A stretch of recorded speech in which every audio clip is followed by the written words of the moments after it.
अगर आपके पास डॉक्टर की कोई पर्ची आती है और उसमें लिखा हुआ है एसीई, उसमें लिखा है वो डायरेटिक और उसमें लिखा हुआ है एआरबी, साथ ही साथ उसमें कैल्शियम चैनल ब्लॉकर जैसे शब्द लिखे हुए हैं, तो आप क्या सोचेंगे कि ये क्या है?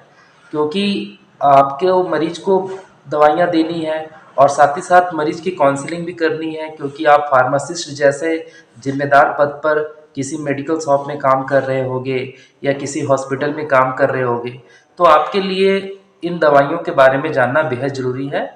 और आज मैं हाइपरटेंसिव ड्रग यानी कि ब्लड प्रेशर ज़्यादा हो जाने पर जो जो दवाइयाँ दी जाती है उनके बारे में मैं आपको बताऊंगा। और इस वीडियो को देख करके कोई भी इन दवाइयों को ले लीजिएगा नहीं, क्योंकि ये सारी दवाइयाँ डॉक्टर के सलाह पर ही ली जाती है।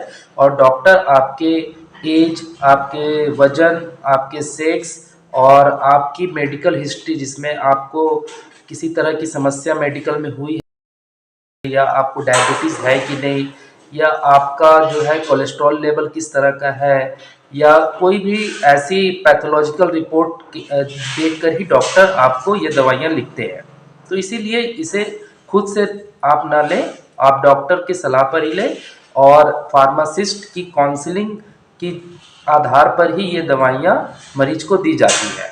तो ऐसा फार्मासिस्ट अगर आपके पास कोई मरीज लेकर आता है डॉक्टर की पर्ची और आपको पता चल रहा है उसकी बातों से कि ये जो दवाइयाँ हैं वो हाइपरटेंसिव हैं और ब्लड प्रेशर बढ़ जाने के कारण वो व्यक्ति परेशान है, तो आपको अगर उनमें इन दवाइयों का जिक्र है तो कैसे आप उसे समझेंगे और मरीज को भी कैसे समझाएंगे? तो हाइपरटेंसिव जो ड्रग्स होती हैं वो 6 प्रकार की होती हैं और इन 6 प्रकार की दवाइयों में सबसे पहले आता है आपका एसीई।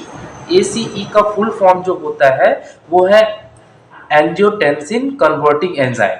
ठीक है, ये मैं आपको स्क्रीन पर भी दिखा दूंगा कि किस तरह से ये सारे हैं, ताकि आपको समझने में कोई दिक्कत ना हो। तो ये जो एसीई इनहिबिटर है ये एंजाइम को ब्लॉक कर देती है, यानी एंजाइम को ब्लॉक करना सही नहीं होगा, क्योंकि इनहिबिट इनहिबिट का मतलब होता है कि उसमें रुकावट पैदा करना, उसकी सिक्रेशन को कम करना।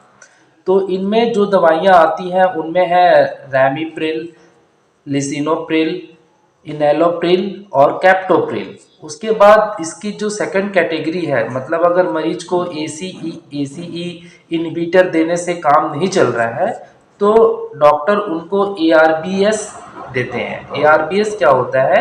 एंजियोटेंसिन रिसेप्टर ब्लॉकर, यानी कि ये एक जो एंजाइम है इसे वो ब्लॉक करते हैं।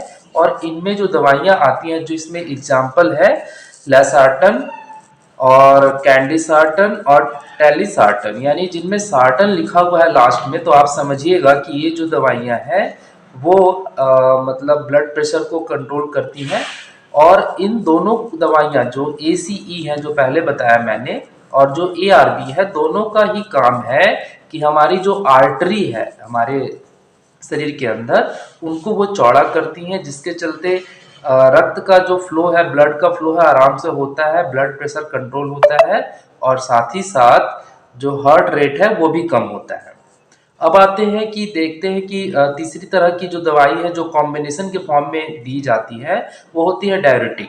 डायरेटिक का मतलब होता है कि हमारे शरीर में पानी की मात्रा को कम करना। अब पानी की मात्रा क्यों कम करना? तो पानी में जो है हम अधिक ज़्यादा नमक का सेवन करते हैं तो हमारे शरीर में सोडियम की मात्रा बढ़ जाती है और आप सभी को मालूम है कि सोडियम ब्लड प्रेशर को बढ़ाता है। तो सोडियम कैसे निकलेगा?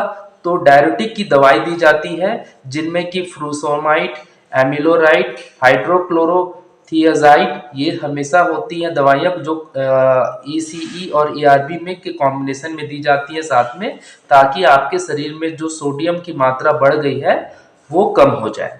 अब उसके बाद क्या होता है कि चौथा है आपका कैल्शियम चैनल ब्लॉकर। मतलब अगर एसीई इनहिबिटर, एआरबी और डायरेटिक से भी मरीज को राहत नहीं मिल रहा है ब्लड प्रेशर से, तो कैल्शियम चैनल ब्लॉकर दिया जाता है। और इनमें जो दवाइयाँ आती हैं एम्लोडिपाइन, नेफेडिपाइन और वर्मापिल, ये आती है। अब जो है ये दवाइयाँ तो आप समझ गए कि ये क्या करती है कि हमारे आर्टरीज को जो है वो उसे चौड़ा करती हैं, ताकि ब्लड का फ्लो जो है आराम से हो सके, ब्लड प्रेशर कंट्रोल हो। जो कि डॉक्टर के सलाह पे ही लेनी है, खुद से नहीं ले लेनी है, क्योंकि इनके कुछ बहुत ही गहरे साइड इफ़ेक्ट भी है। तो इसीलिए ये दवाइयाँ डॉक्टर की सलाह पे लेनी है। हाँ, आप मरीज़ की काउंसलिंग के लिए मैं ये इन्फॉर्मेशन आपको दे रहा हूँ, इन्फॉर्मेशन के लिए। अब क्या है कि अगर कभी-कभी क्या होता है कि मरीज़ को किसी तरह की प्रॉब्लम नहीं है आर्टरी की, घबराहट के कारण उसने कुछ ऐसा देख लिया, या चिंता के कारण, या किसी भी कारण से उसका जो है हार्ट रेट बढ़ जाता है और उसका ब्लड प्रेशर बढ़ जाता है। तो वैसी स्थिति में उनको दिया जाता है बीटा एड्रेनेजेनिक ब्लॉकर, इसे बीटा ब्लॉकर के नाम से भी जाना जाता है। तो इनमें आता है मेटाप्रोलोल, एटिनोलोल और प्रोपानोलोल। तो ये दवाइयाँ आपको अलग अलग ब्रांड के नाम से मिल जाएंगी, आप उन्हें देख सकते हैं, बस ये केमिकल नेम उनमें होना चाहिए।